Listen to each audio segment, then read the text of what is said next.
omuganda owedda yateekateekanga omuvubuka era ng'amanyi nekyamusuubiramu naye ensinga bwegenze ekula tuli mu kyasa kya 21 tutaka okubanga ebintu biri mu bwino kati bwino ow'amaloboozi bwino omuwandiike nga waliwo obukakafu obulaga nti ekintu wekiri era mu mbeera eyo Katikkiro mwe yayimirira n'atongoza olukiiko olw'okuntikko olukulemberamu okukola enteekateeka y'abavubuka nga bwenaabeera mu Bwakabaka era eteekebwe mu buwandiike.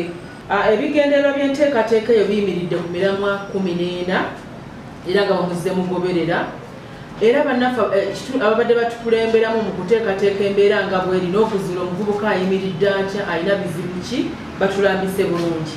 Tujja kukozesa enkola ey'okuleeta ebirowoozo wano ku Bulange era ng'olupapula bw'olugenda okufuluma mu b'amawulire nga tuggyeko emikutu gyonna n'ebirango ebigenda okufulumya eddoboozi lye tufulumya leero.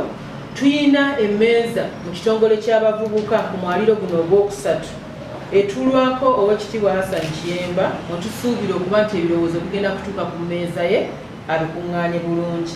Yamanyibwa nnyo eggwanga lyaffe okwetooloola ensi zonna.